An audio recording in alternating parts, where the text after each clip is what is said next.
Раз.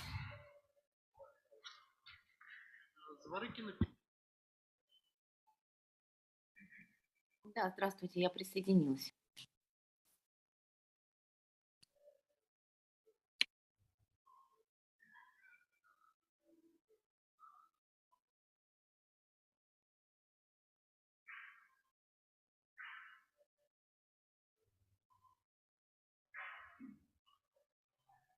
Раз.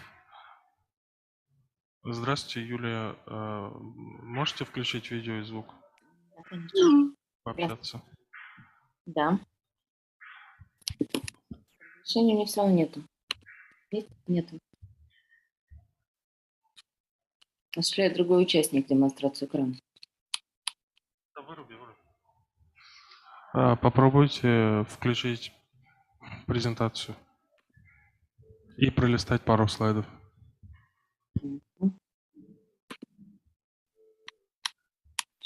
Секунду.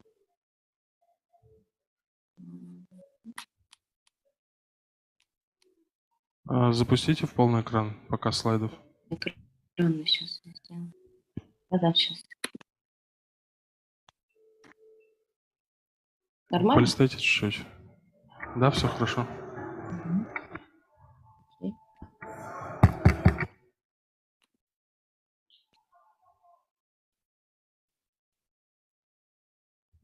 А вы знаете, да, когда вы выступаете? Я уже последняя выступаю. Хорошо, все в порядке. Спасибо большое. Спасибо. Я тогда пока отключаюсь. Ну, в смысле, не отключаюсь, а убираю камеру и микрофон. Хорошо? Еще раз повторите, пожалуйста. Я говорю, я тогда сейчас пока убираю микрофон, камеру, да? Да, за 10 минут примерно до выступления включите камеру и микрофон прямо за Момент минуту. выступления, да, хорошо. Ага, спасибо. Большое спасибо, на связи.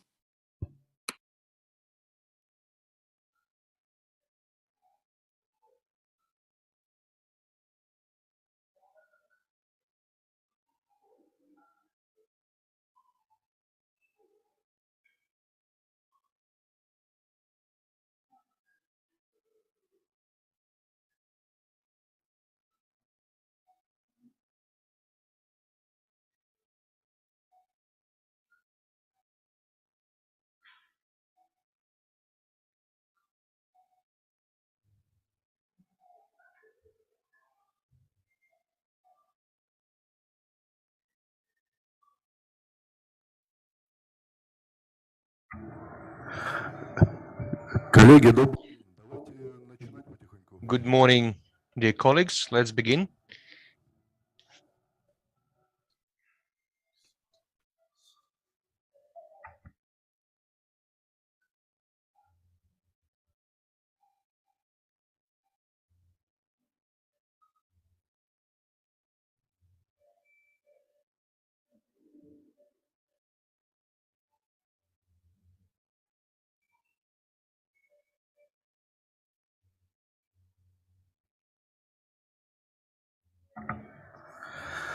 уважаемые коллеги, добрый день еще раз. Мне выпало сегодня Good почет. morning, dear colleagues, once again. I have honored to be a moderator of this section. Yesterday, we had a very fruitful day. We had a lot of interesting reports, discussions, and we built some plans that we need to implement. And I suggest we continue in the same tempo. What is more important, so let's get involved in the process of discussion. If anyone has got any questions after the report, so please pose your questions, share your opinion. You will have this opportunity after the each speaker's report. So let's begin with the welcoming speech of the head of Center for Arrangement of Traffic, Mansaf Nizakaev.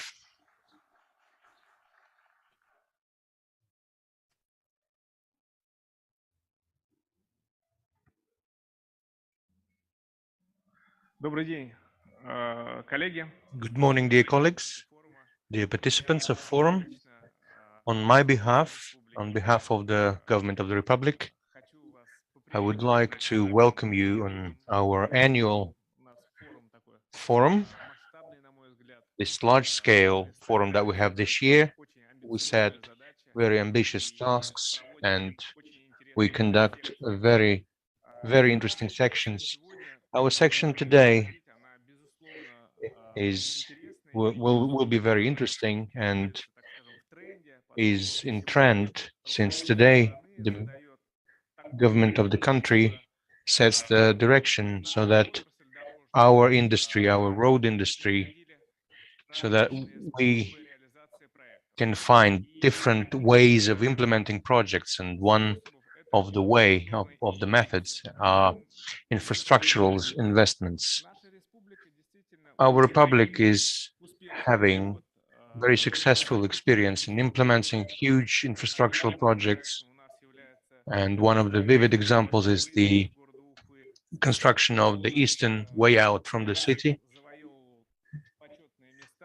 It took different honorable places in different nominations, and together we found a peculiar mechanism, peculiar tool, where we signed direct agreement, and financing of this project is carried out by two banks. It's VEB and VTB. And of course, the project has its nuances, it has its weak points, but we always find some normal tool for its solution. What concerns the infrastructural investments, we have sometimes very large-scale tasks, for implementing of which we lack only the state funds, and we're trying to find new tools, new mechanisms, new opportunities, and implement these huge projects.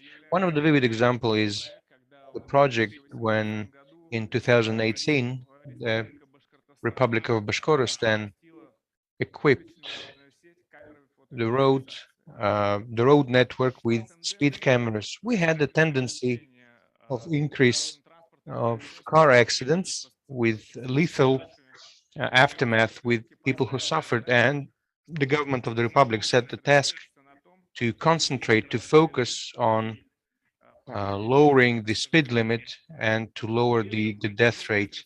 At the same time, the state funds were limited, and we studied the experience of implementation of similar projects in other regions, and came to the tool of the service model, where investor invests his money and renders us a service for renting the complex, with later handing over it for free. And I believe that this project was implemented successfully in our republic, since our experience was shared with other subjects, including our capital, Moscow, that after just a few months after us, they made the same purchase with the same set of documents, with the same conditions. And I'm very proud that during the implementation of our huge infrastructural projects, with attraction of infrastructural investments, we can afford ourselves to share our experience with our neighbors, with our subjects, with our friendly countries. And we have a neighboring republic, Republic of Tatarstan, that started implementing project on based on Federal Law 115, and we render all kind of consulting and supporting services to them. Sometimes we ask for other subjects moved further a bit, so we ask for solution to questions that we have. And I would like to greet you once again, to thank you for active participation, and I believe that this section will be very useful. We will share experience, we'll ask the questions demanding answering, and we'll find the proper tools. Thank you very much. Спасибо. Thank you. Давайте перейдем к нашим... Let's move to our distinguished speakers, and the first will be Deputy Director of Infrastructure Bond Subdivision of Dom RF, Oksana Harchenko. Good morning, dear colleagues. I'm happy to greet you here on a fantastic Congress, and I represent Dom RF today, and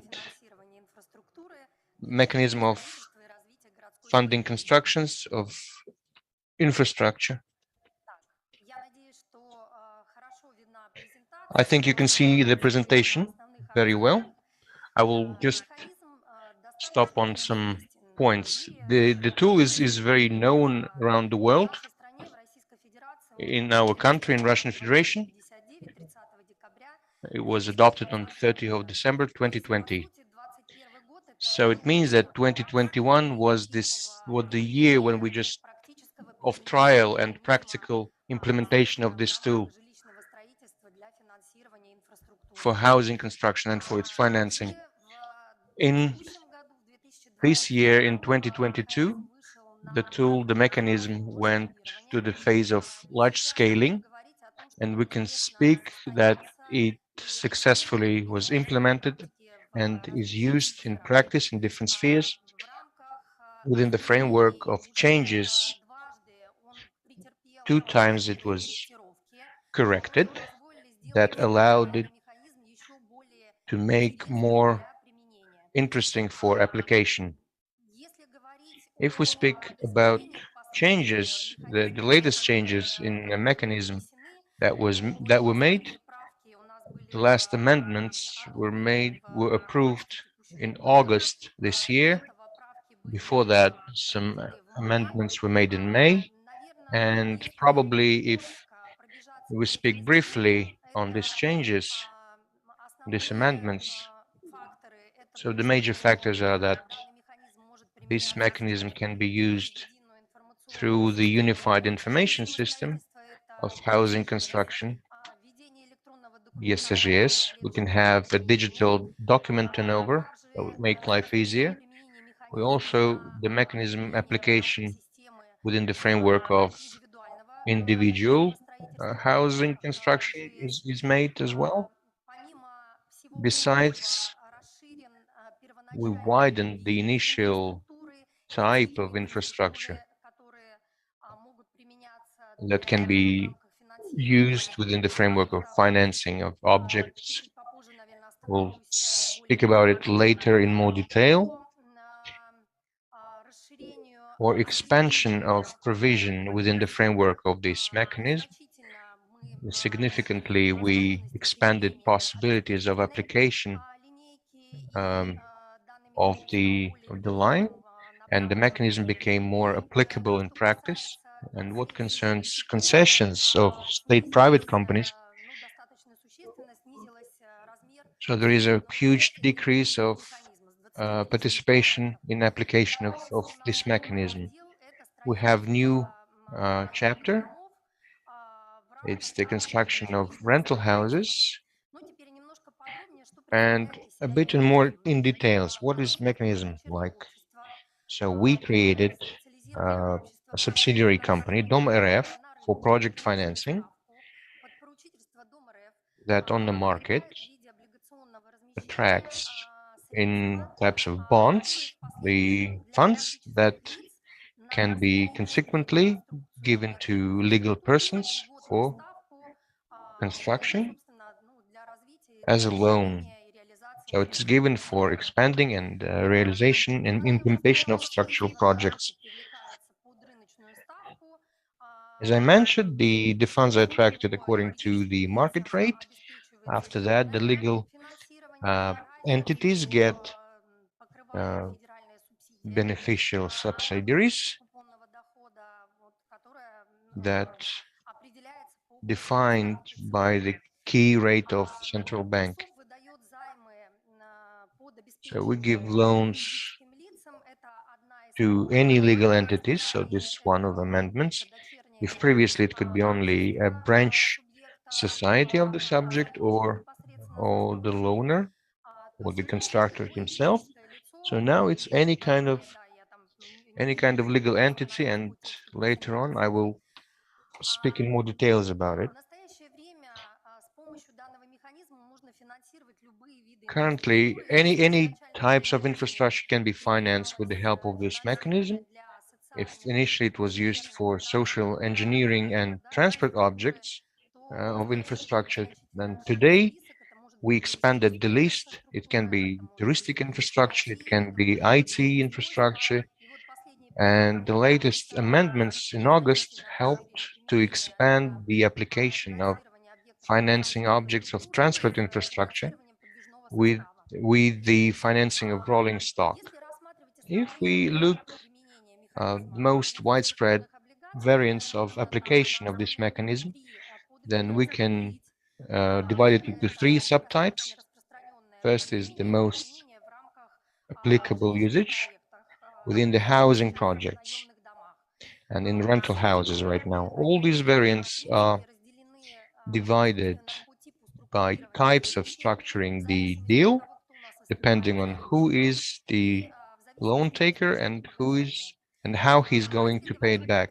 If we speak about the application of mechanism in the framework of housing projects, so the loan taker here is the constructor or representative of the subject, and the source of paying back is the sales of the houses or commercial income from using the object if we apply this mechanism for construction of rental houses. The basic limit for all the divisions is the minimum sum of loan. It shouldn't be less than 300 million rubles, and this sum is defined by the decree of the government. The terms indicated, I will not stop on that topic. They're quite comfortable and constitute from 15 to 30 years. In case of construction of infrastructures of non-housing objects, when we have a separate object and we give the financial help for that, in this case, the loan taker can be a subsidiary of the subject or any kind of legal entities according to the latest amendments. It can be different types of regional entities or any kind of society created by the subject or any kind of legal entity. The source of paying back of loan is the regional budget. Take into consideration the implementation of the project and commercial income. These sources can be combined between each other. Both sources can be used depending on the structure of the deal. And if we speak about the last division of application, it's the concession scheme of private state companies. It's different with the thing that the loan is given for a beneficial rate, and there are some requirements to the structure of concession agreement, but it's regulated by the legislation on concessional schemes and schemes of private state companies. In this case, the loan taker is a concessionaire or a private partner. The source of paying back is payment or commercial income from the usage of the object. The term of loan is quite big, up to 30 years, with the general term of realization of the project up to 45 years. So the projects are long, and it can be comfortably structurized to get the better parameters of financing. So, as it was mentioned before, any kind of types of infrastructure can be used on all the divisions. I would like to pay attention once again. The latest amendments added the possibility to finance rental houses and possibility to finance objects within the framework of individual housing construction.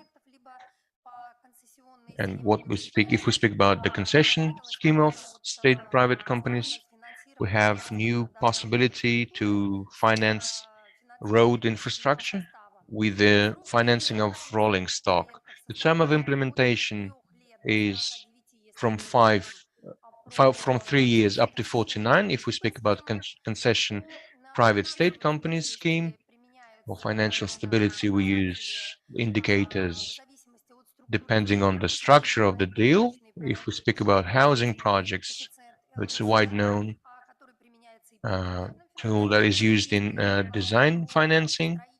If we speak about construction of infrastructure of non-housing character, it's internal assessment of economic effectiveness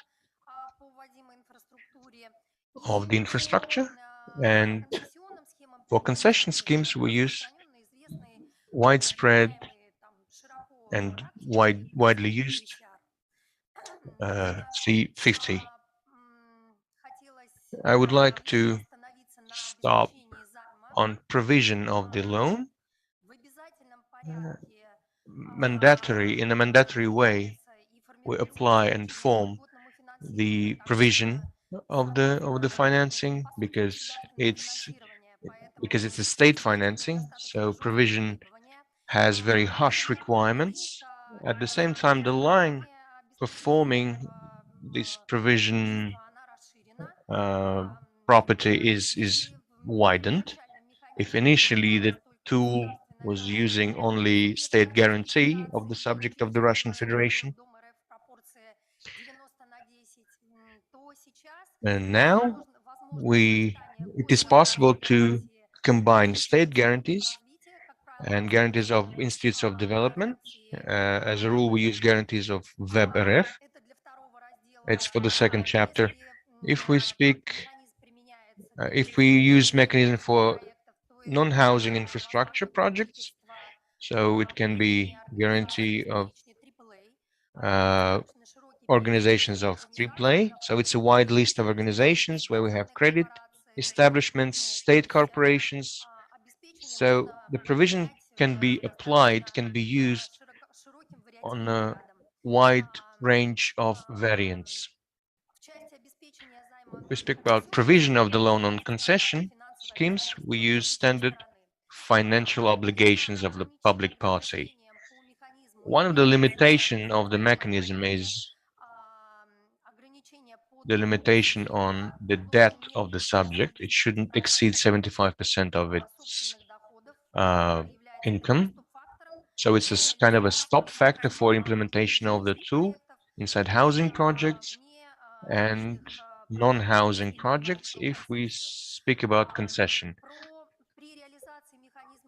In implementing the tool through private state company scheme, the only condition is the presence of 10% of participation. 90% of the budget of the construction can be financed through the mechanism. So I'm a bit out of timing, I believe. Just a few words. What concerns the procedure of choosing the project? Well, it's kind of a similar procedure of like giving any kind of financial help in any financial institution. DOMRF makes an expertise after getting application from the subject.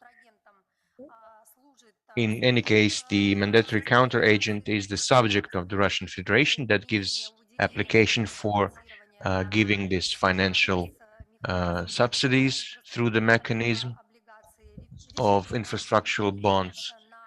The solution on the selection is made on the state commission headed by Marat Husnulin, and after that give the loan with forming all the provisions.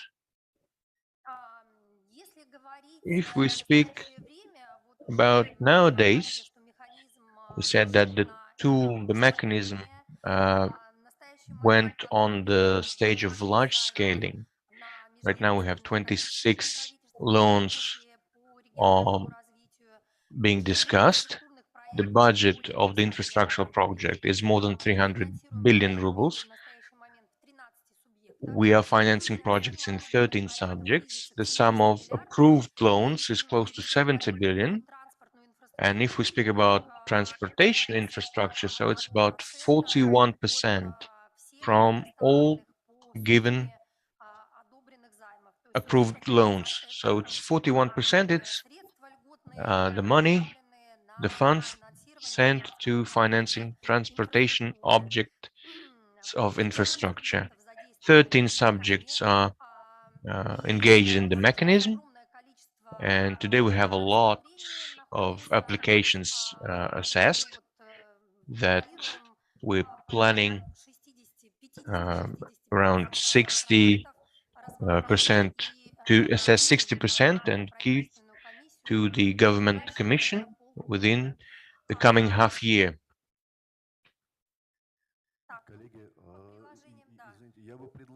Sorry, colleagues, I would suggest to highlight some additional information in additional time so that all the speakers can have comfortable time for speech. I understand that the question is very huge and it's very hard to put it inside 10 minutes. But anyway, thank you for your report. Let's give the word to the head of the investment projects of Avtoban, Savchenko Alexei, and he will say how this mechanism can be used within the framework of its implementation. Коллеги, собственно, эта презентация будет Good направлена. afternoon, dear colleagues. So this presentation would illustrate the mechanism which was presented by Oksana Harchenko. So I'm the head of one of the biggest concessions in Russia. It's the road from Tольятти to Moscow. It's a bridge of 3,700 meters. The concession has started in 2019. In October, we have signed the agreement on this construction. It was the initial structure of funding at the beginning of construction. So we had 128 billion of rubles, and we had a grant, a state fund grant, which was sent to Samara from the federal agency, and also non-state funds and banking financing. Of course, we have some payable parts. As the non-state funds, we have decided to use the subsidiary loan. We've made an agreement with 4 banks, Sber, Gazprom, Web, and Yabr. And further on, starting in 2020-2021, you know which events took place here. It's the increase of the building materials price. At the end of 2021, we have undergone an expertise, and in February 2021, we also observed an increase in the stake, which we used before. Of course, we had no ability to change anything that time. It was quite clear that the concession of the Samara region could not provide such funds on the operational stage that time. Since February, we made a great job with the team, which worked on the structure of the financing with DOM RF. At the same time, Samara region made an application to take the state fund loan. Oksana showed in her presentation on the 15th of June. Our board decided to make a loan, to have a loan for 24 billion rubles, and right now we reflected the agreement of Samara region in August. This increase was made by the state financing because we made an additional agreement with Samara region. So the government of Samara region got the loan.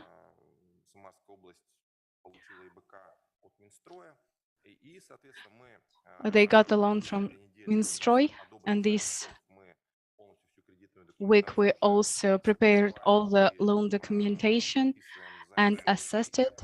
Right now we are signing the new loan. I believe that in this case, the optimization of the financing helped us on the operational stage to reduce the pain for 20 billion rubles.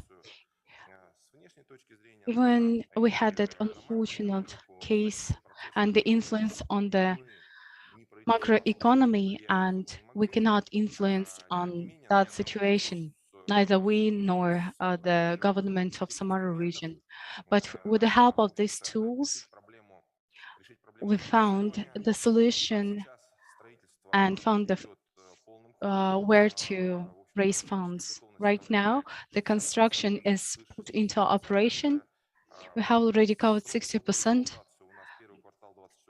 The term of exploitation, the term of putting it into operation is the second quarter of next year.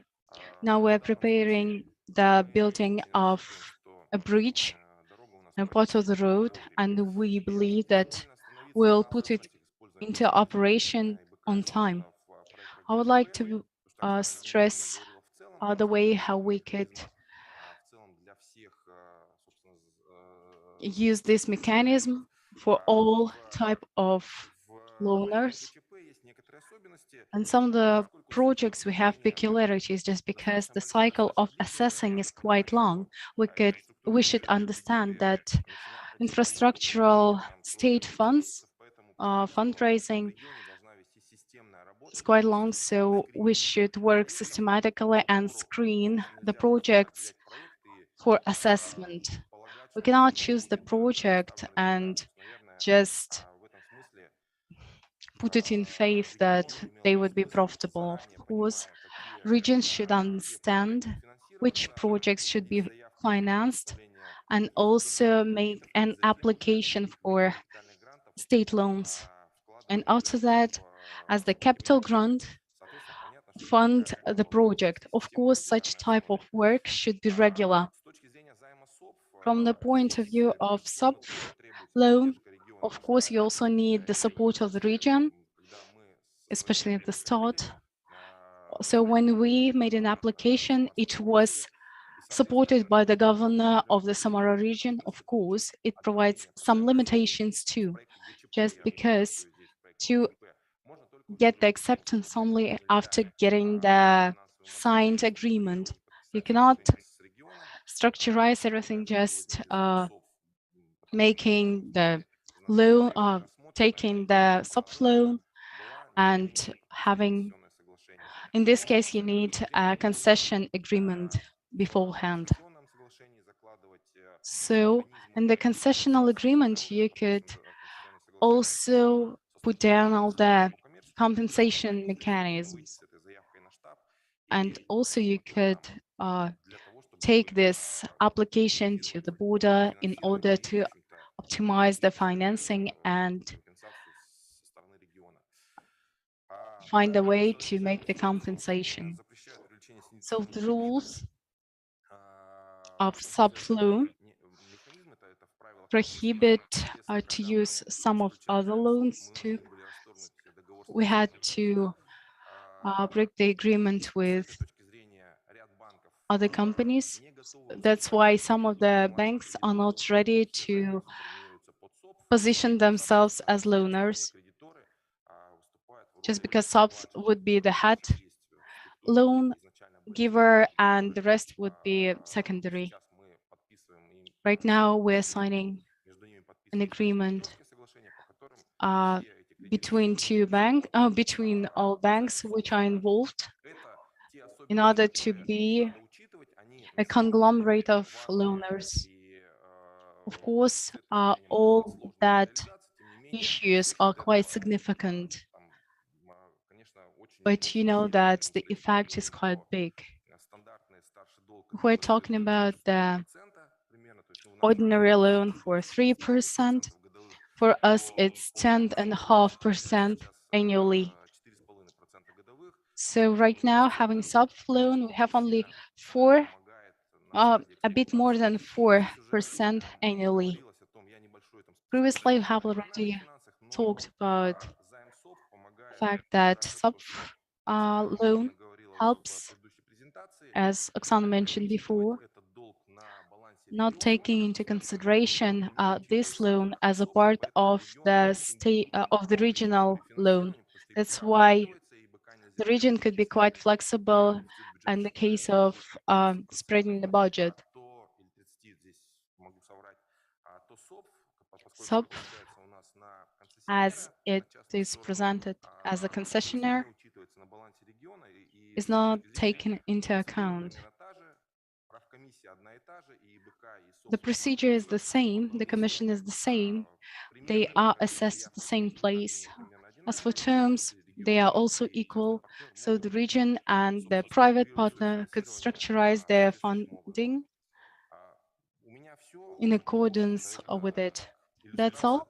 It's just an illustration how it is used in the real life, in the real concession. Thank you. Thank you, Alexei, for your presentation. Of course, the mechanism is quite interesting.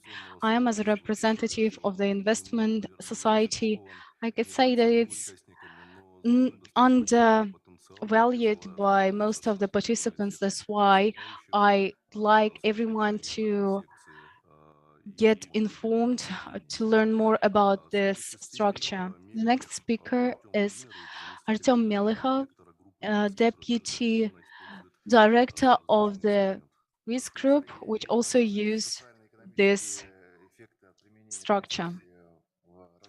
Dear participants, I would not plunge or immerse into the development of this concession structure in road building. Of course, it's one of the significant tools of development of the infrastructure of any type of region. Firstly, I would like to tell about the experience of implementation of such structure. I have no presentation, but we have a video of implementation of our projects on the territory of the Russian Federation. Not long ago, we implemented a project on the basis of Order 115. We built a road which go around Khabarovsk. We create the highway which works with 2077 and would reach the highways of China. Another project which we plan to implement, we have the fourth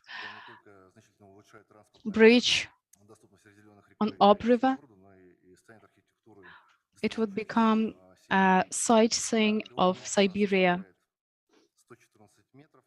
So the length of the bridge, the height of the bridge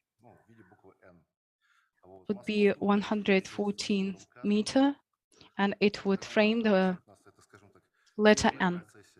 It's one of the first concessions for Moscow region and the framework of concession infrastructure. There would be Kadinovo and Tarasovka. We also have in project one Italian bridge, which was mentioned by Oksana Sakhai as one of the top priorities for us. We also implemented over 12 social projects on building and construction schools, cultural centers, and kindergartens. So this project would become one of the top priorities for Sakha region. It would be the fundamental structure for development of road fund of the region, and would make a transport and logistic connection. And the final project in the framework of the concession scheme is Kaliningrad Bay Bridge, which is now in project and would be implemented in 2027. The unique advantage of the concession is the opportunity to attract additional financing in this when you have any deficiencies. All in all, it will help as being such project. It would develop transport fund. In our project portfolio, we have 76% from all the project portfolio, which is more than 3 trillion rubles. I would also talk about the experience on implementing such projects of our group. We have quite a good system of preparation and launching of different projects. We have our own project making factory, we could call. We also prepare the projects on the pre-investment phase in the framework of our private initiative. I think that's all. The social economic effects are already clear for everyone. I think there would be no additional materials of you. Yeah, there would be no presentation. And if you have an opportunity, could you please play the video what I have? Dear colleagues, could you please play the video?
Единственный комментарий, который хотелось бы добавить, что на данный момент вот эффект от The only comment I would like to add that the effect of the implementation of this project in Khabarovsk is a reduction of air pollution in the city by 18 to 20%, unloading of the road network in the city from the transit transport, something like that. Thank you very much. That was a very interesting video. Really, we see these large-scale projects are implemented with the same of this tool. Another speakers will present their projects. So please, Alexander Sagitov, Deputy Director of Дирекция Талп, LLC. Good morning, dear colleagues.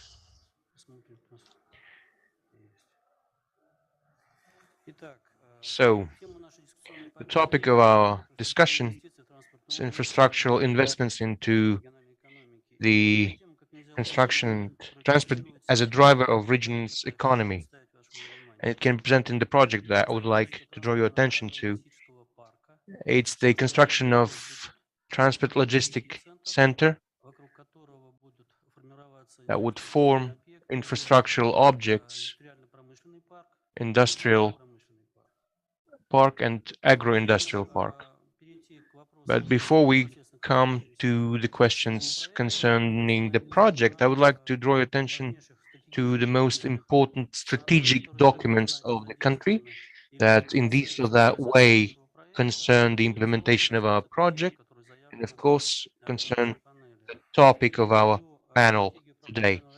I mean, it's the strategy of development of country, the complex plan of expanding of transport infrastructure, and of course, relatively lately adapted document on strategies. All these documents indicate that the major limitation factor of development of transport infrastructure of the industry is the lacking, infrastructural lacking. And the priority for investment is, and it's very pleasant that it's reflected on such high level, infrastructural development and investment into infrastructural development of the region. And I would like to allow myself to make a citation, one paragraph from the strategy, because I believe it's very important to highlight the importance of our project.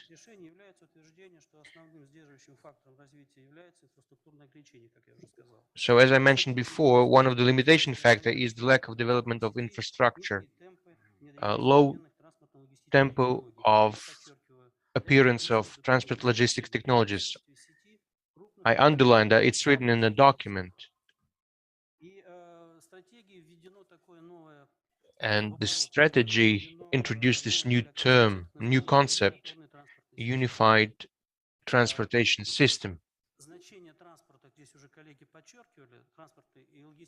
The value of transport and infrastructure of transport is very important. It was highlighted by my colleagues, but this helps to, it helps regional government to base on the developed methodologies of concepts of building unified base system. And I would like to say that according to its value, the project that I will present you right now fully corresponds to the requirements that are posed to units of this system and can be considered as fulfillment of strategic tasks of the development of the region. So fulfillment of state task on development of transport base units. I would like to go to the description of the project, but before speaking about that, we must stop on prehistory of that. There are a lot of documents, and they started appearing in 2010, where they defined priorities or set categories or principles of forming of transport logistics centers. And the project that we present fully corresponds these criteria. And you can see that we reflected here on this slide, we reflected just several of them. So today we don't have in Bashkortostan modern infrastructure for servicing cargo transportation, large-scale cargo transportation. The centers that we have in Bashkortostan, they're conditionally multimodal. They conditionally allow to use modern technologies.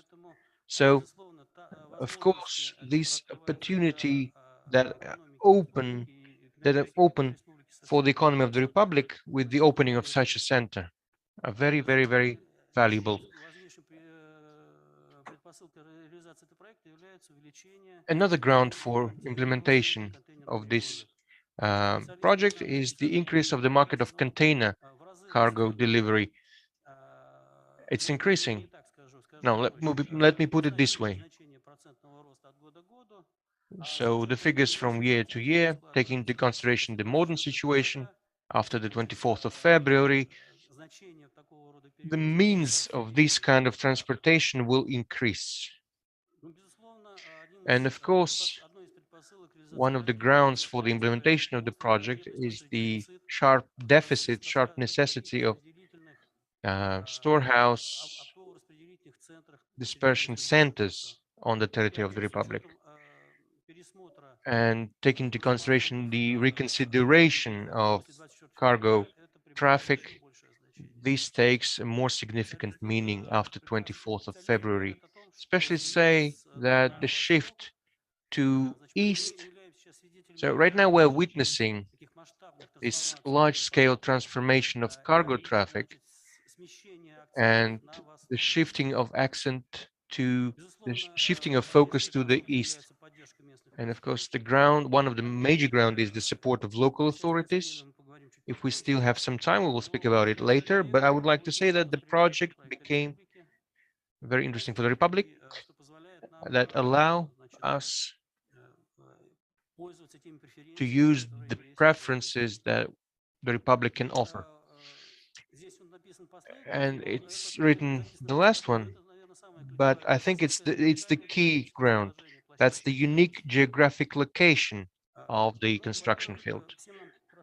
First of all, we all know that Ufa is located on the international transport corridor west-east, partly touch north-south, that is being rapidly developed right now.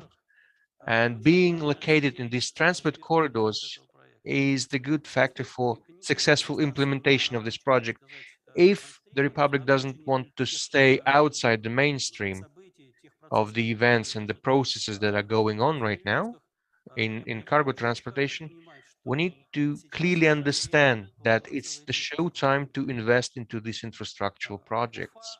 Ufa, its geographic location allows participate successfully in cargo transportation in the direction to Kazakhstan, Middle Asia, Mongolia, China, and as you know, Ufa is located on Transsib line, on the South Ural line of Transsib, and we have all the grounds to use this unique geographic location. If we speak about Transsib cities, located close to, not close to Ufa, and it's reasonable to have such a center in Ufa. It's Samara, Chelyabinsk, and many others. So this is Transsib. Look, where Ufa is located, what is the surrounding of Ufa, what are the territories of Ufa. Then you will have a slide. When we speak about the transport, we all very often say that Ufa is located around 600 kilometers away from six cities, 6 or 7 cities with 1 million population. The population in this circle of 1,200 kilometers can be compared with the population of Moscow region. So it's around 30 million people.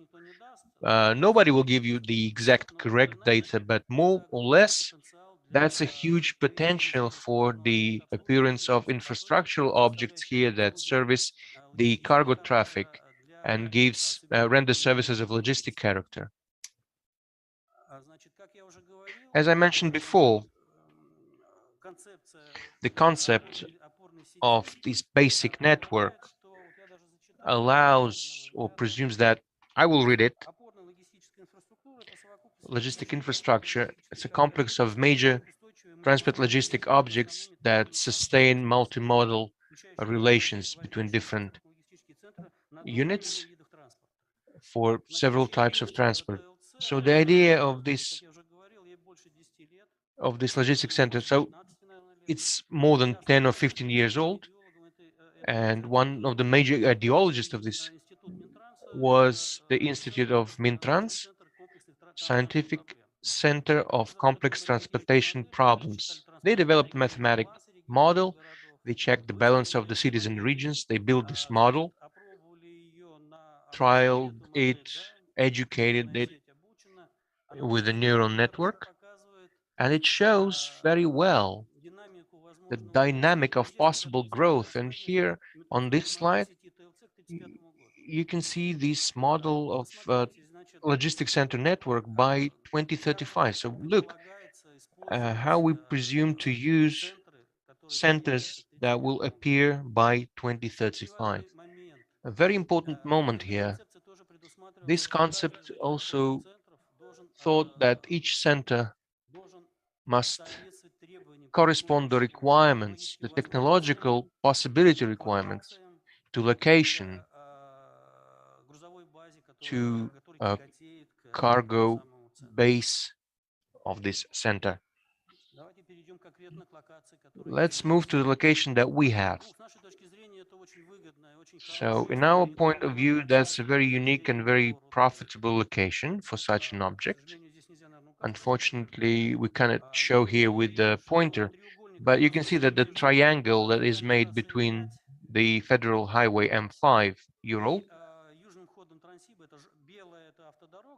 So the white is the motorway, the yellow is Transsib, it's a railroad.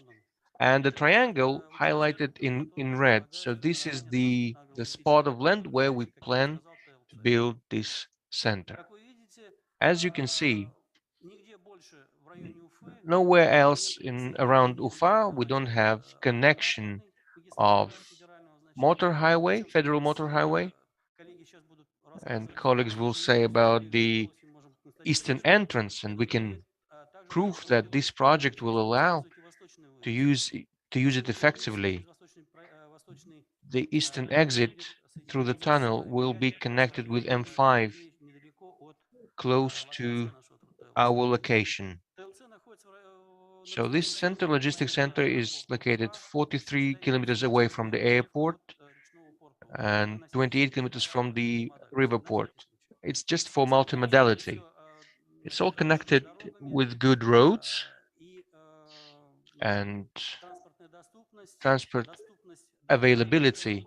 And since it's located inside the city limits, so it's Ufa region and Iglino region around Shaksha,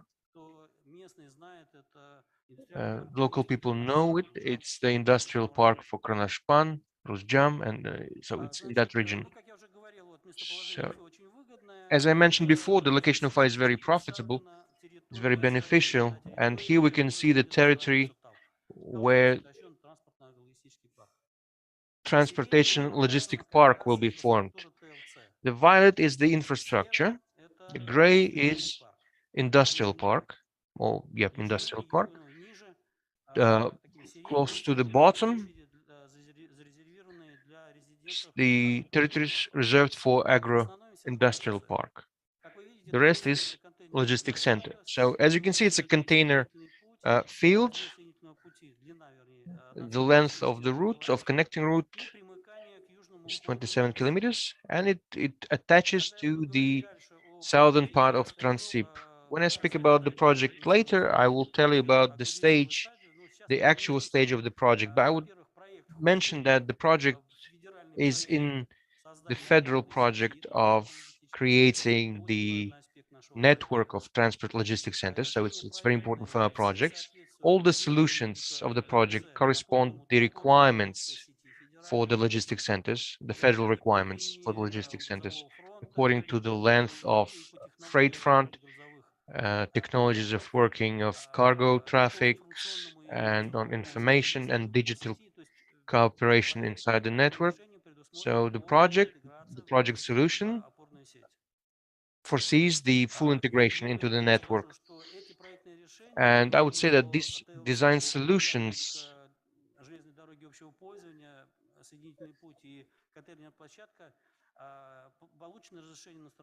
we got the permission for construction, we got satisfactory approval. We have all the necessary documentation that will allow us to connect our routes to the railroad. I will not stop on the advantages of neighboring of industrial or agro-industrial park to multimodal center. It's obvious. So residents of the park will have opportunity to have multi-modality center for processing cargo traffic. It's a consolidation of cargo before shipment, of fast trains for export. For agro component, for agro park, it's also very beneficial. Its acceptance and storages and of agro products, food products. And I would tell you that we are successfully in negotiations right now with federal chain networks that are interested in logistic centers located here in Bashkortostan. I would tell you one thing. The container terminal itself, the field itself, the road network and the fulfillment of this field with infrastructural objects, I would say about what is important for Bashkortostan. It is planned to have a very good, very big storehouse of SVH and fixed and table control. This quality changes change the picture of custom clearance of cargo traffic, for custom clearance of export and import, because we don't have this center in Bashkortostan.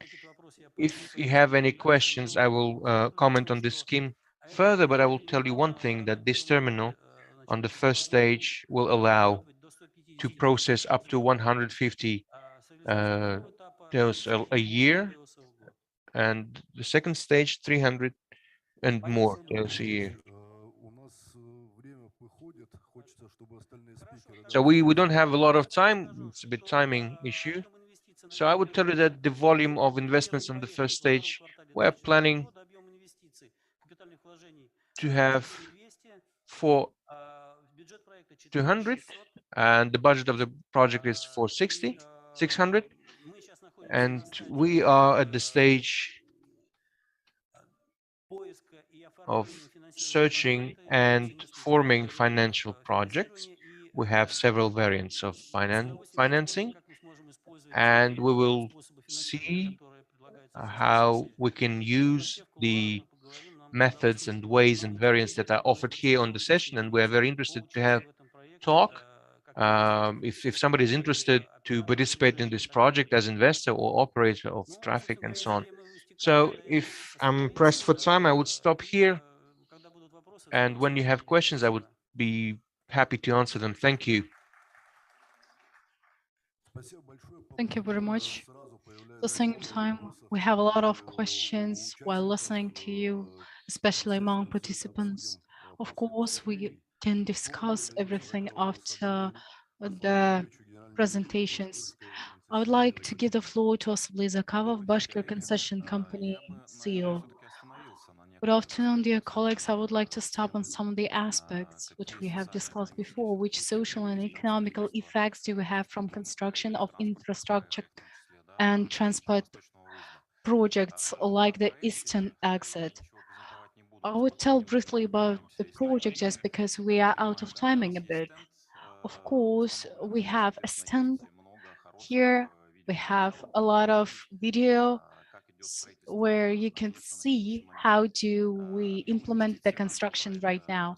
The value of investment of our project is 33 billion rubles. Right now, we are actively communicating with the representatives of the region, like Samara region, about the pricing, about the building materials. So right now we have 33 billion and 24 billion as the state grant from the Republic, and more than 9 billion as that funds which we attracted as a private investment. also have a syndicate of web and VTB. It's an effective instrument which allowed us, despite all the situations which we have in February in our country, and after that we also had an increase of the central bank stake. We still financed the project without any delays from the private investor.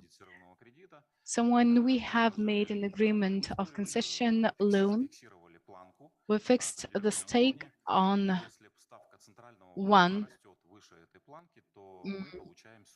number, and if the central bank raise the stake, we have the support from VTB and web. If we had a lot of changes in central bank stakes, I would repeat once again that our project didn't suffer from this. We had stable investments into our project. Right now, we have all the funds right now, and the volume of the implemented job is more than 52%. The project includes a tunnel for 1.2 kilometers. We also have a bridge for 2 and 6 kilometers, and also a road.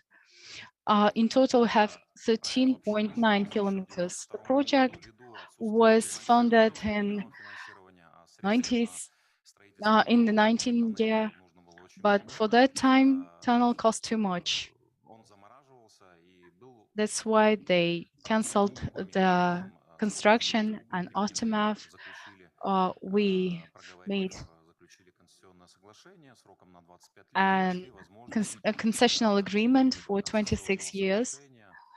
We found a way how to finance and finish the constructions which have started many years ago on building the eastern exit. The main reason is to take the traffic load to M5 from the city center. All we know that the percentage of cars increases for 4-5%. It also touches upon Ufa and other big cities. Of course, there is an increase of the load of traffic on the city roads. So we would like to reduce this traffic on city roads, on some of the parts of it, and the reduction would be for 30% up to 60%. Apart from that, my colleagues have already mentioned it. It's also about ecology right now. To reach Fedorovka from the city center or Bezleevka, that regions which are attached to M5, where we plan to build roads. The time of drive would take from 30 minutes to 1 hour, depending on the state of the roads, state of the traffic. After the construction, there would be 10 minutes. So that will also reduce the carbon dioxide from cars. Also, it's all about the employment. Right now, while we have the construction project, we have 2,200 or 2,300 employees who work on our project. Of course, as job opportunities which we create.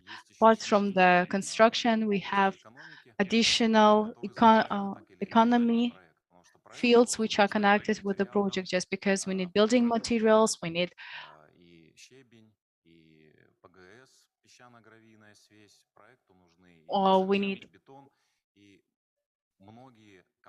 breakstone, we need cement, we need also concrete, and of course the companies of UFA also provide us with personnel, and we plan that at the at the end of the project, we'll have agreements for 5 billion rubles.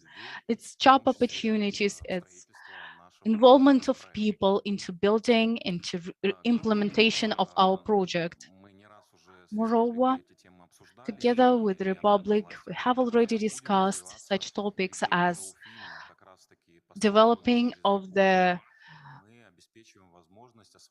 suburban area of Ufa, new territories of it, and we plan to construct for 2 million square kilometers of housing. It would also involve other infrastructures, logistics centers, which are planned to be constructed here. We have a need, or it would appear a need to construct new malls, social objects like orphanages, foster houses, other buildings which are necessary on the territory for comfort of citizens. And it's also about the job opportunities, because there would be an opportunity for people to find new job, to build career, and to develop new territories, which would be based after implementation of the project on that area.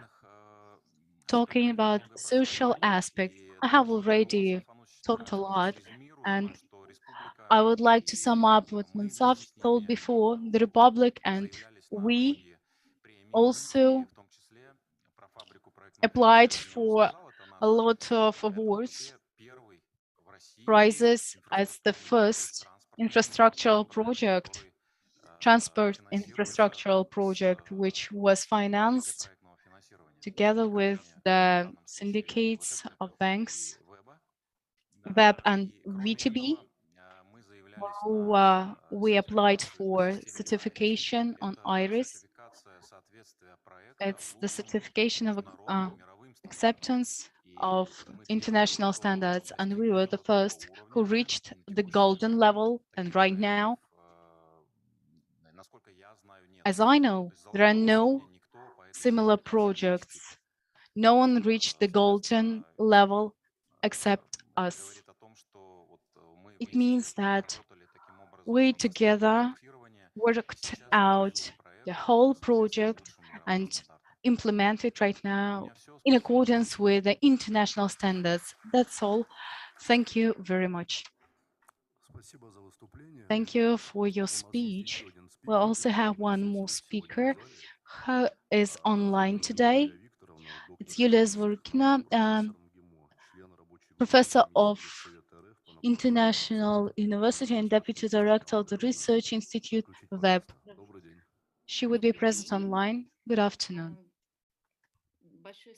Thank you very much for the opportunity to participate in this discussion.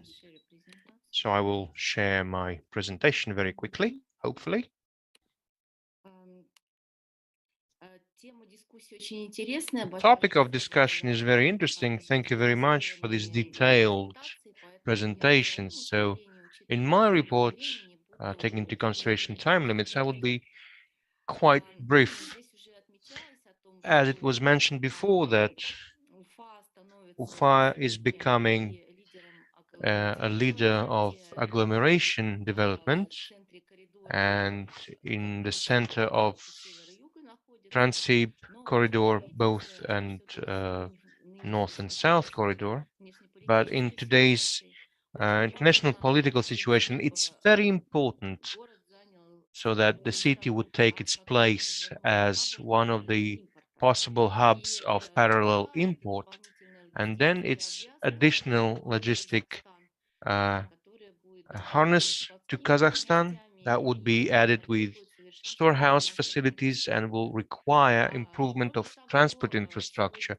Besides the construction today, the construction of a corridor Moscow-Kazan today up to Yekaterinburg would probably take into consideration the changes of direction of cargo traffic, including export and import traffic, would require some corrections of the motorway meridian, and probably it would be redirected to Iran through Yekaterinburg, Saratov, Volgograd, and would be heading to Sekafo, North Caucasus Federal District.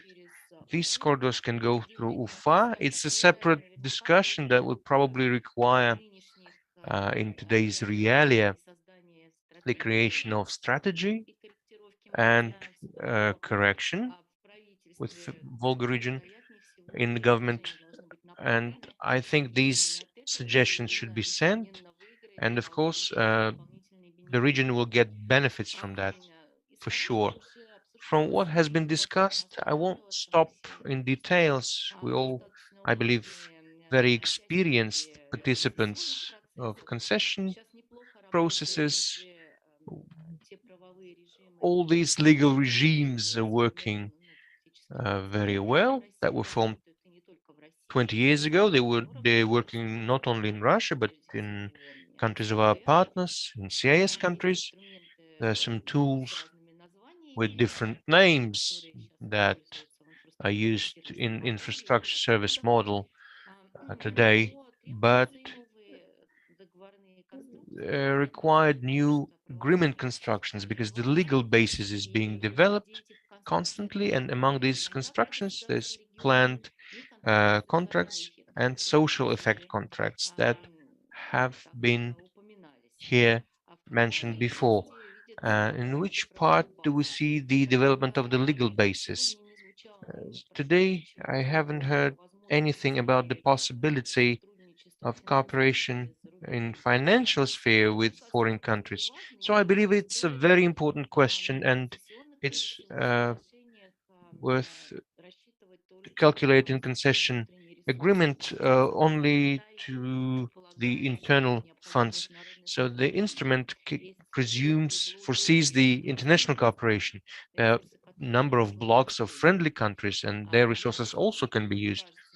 In this effect, I believe there is a necessity for legal basis development, and up to 2030, we can direct our effort on improvement and optimization of the model of state-private partnership, integration of its norms, of its legal norms into national legal systems. It's a separate work. It is necessary to be amended with modern constructions because it's obvious that this topic requires very attentive and additional research, including with the amendment of CIS law with structures of contract regulation of social economic effects, with implementation of trans-border projects, which is lacking today. And then it is necessary to work out the general rules for CIS members, and we need to start with trade chambers, trade industrial chambers, transportation objects that we discussed today. It is necessary to approve analog Incoterms to conclude investment agreement for development of infrastructural objects with the participation of state. This topic is very actual. It needs developing. And what is more important to highlight in reality of risk of sanctions, not only for Russia and also on our partners that stay in the perimeter of working with Russia, is the creation of the network of private financial institutions, foundations and banks that will not do the settlements with other participants other than CIS countries, and that won't have any shares or obligations, debt obligations and jurisdictions in other countries. So this network of financial organizations of friendly countries will provide possibility of free flow of investment in implementation of trans-border projects, including the projects that we discussed today and the projects of development of transport infrastructure. And of course, we have the question of creation of narrow specialized cryptocurrency that was attached to corridors of CIS, and that would be financed not only with the help of bond loans, but other bonds, and would be connected to units of transport corridors, like kilogram or meter or whatever. And I think I would like to finish with that. Thank you for your attention, and thank you for the invitation.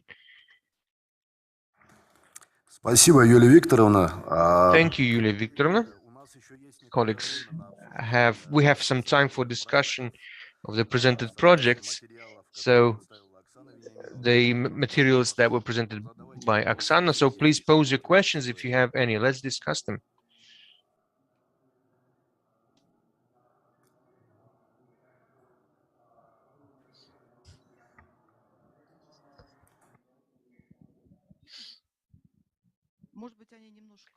Maybe they're very narrow, but I would talk with you in corridors. But for example, for the guarantees of the subject to the Russian Federation. So it's a state program or it's real warranty? Once again, is it just a state program or guarantee? Well, sometimes they require state program or guarantee as a line in the budget. No, it's a guarantee as a line in budget. It's usage for the project with a separate line in budget, state guarantee for the project.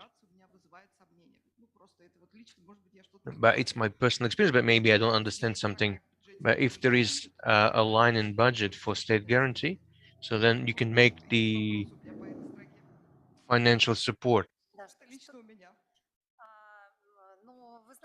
You know, 13 subjects are using this.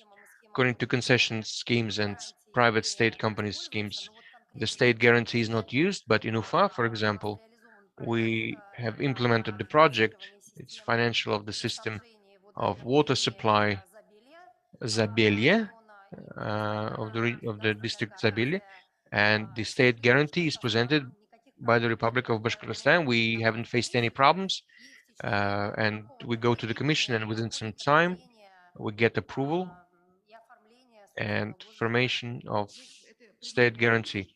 I'm speaking about the same, that the subject cannot make the guarantee more than 3. I wouldn't say that way, because as a rule, and Alexei was saying about it, our financing is not increasing the state debt. So there won't be any critical increase. It's the number one thing. Number two, our tool foresees the application of other structure of provision. And if it's not applicable, the combination of state guarantee and other variants of financing and guarantees of institutes of development. So the guarantee of the subject can be given for a certain symbolic sum of money, because the mechanism itself defines the participation of the subject in the project. So it's very important for us so that the priority of the subject, priority of the project would be defined by the subject. So the subject is engaged in this or that way in the project, and he defines the sum of guarantee and some part of it. If it's not acceptable for some subjects, some subjects have very harsh position on presenting the state guarantees and increase of state debt. So we use other variant for provision, or some symbolic, like 5% is state guarantee and the rest is given by the web guarantee as a development institute. Okay, thank you. Sergej, I have a question to you about your project. I have heard a lot about your project because we communicate in Rosavtodor. I have had a look on the structure of financing, but maybe I'm mistaken that initially the structure of financing didn't foresee the regional budget at all. It was just the federal budget and outside budget sources. Yes, on the investment phases, there was no regional budget. There was a federal and outside budget transfer. Then we had, well, technically it was regional budget, because for interbudgetary transfer, when it came to Samara region, and from Samara region it went to as a capital grant to concessionaire. But in this case, the funds of the region were not used at the first stage. On the stage of exploitation, we have regional funds, and I showed it in the presentation. It was 87 billion rubles up to 2033. That would be the payment, and that was the liability of the region on this concession. I don't clearly understand how this structure of financing goes into rule number 329, where they strictly prescribe or describe the procedure. Yes, exactly. According to that rule, if we remember, it's 75/25. But in this case, since we have outside budget financing is bigger, it's 53. 2019 was around 45% from total cost of financing. So we take from the total cost of financing, and in this case, federal financing wasn't exceeding this figure. It was less than 60% on the stage of when the concession agreement was signed. And another question, take into consideration the February events that we had in our country, connected with the increase of key rate. It was a hard leap up to 20%. You developed this emergency solution not to default the project. And how did you foresee the interaction between the concedee, then in the way that the key rate dropped to 7.5%? So the way it grew up harshly, it dropped the same way. So how did you play back that part?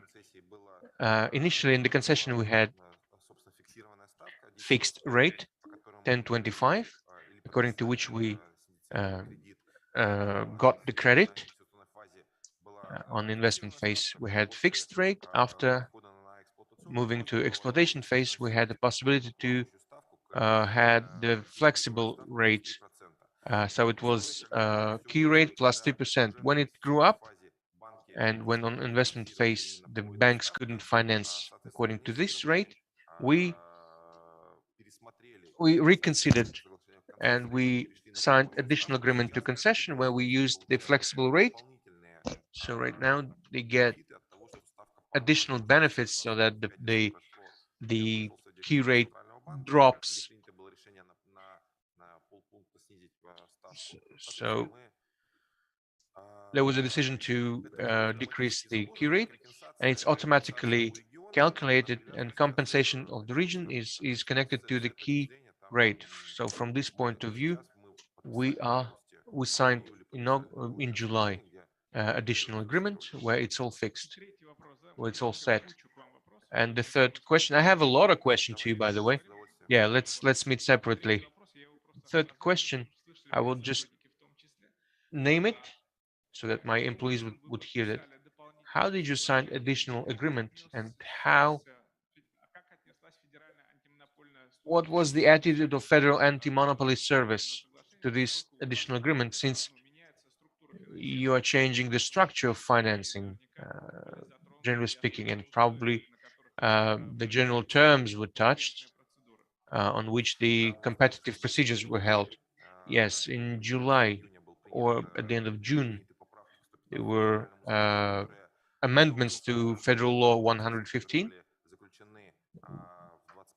that, according to concession that was signed in 2021 until some period, they freed public party from the necessity to negotiate these changes with anti-monopoly committee. But anyway, Samara region sent an application to FAS, and we get the reply that these amendments were made, and Federal Monopoly Committee remained it without consideration. So that story is really, that can be just a question of interpreting it, but I think our legal position is that all major conditions of the concession agreement that were on the stage of signing this agreement, with their changes right now, the lawmaker freed us from the necessity to negotiate it with Federal Anti-Monopoly Committee. And I have another question, but I think we will discuss it separately. Thank you. Dear colleagues, our time is running out. Let's thank our speakers for very interesting discussion today. Thank you.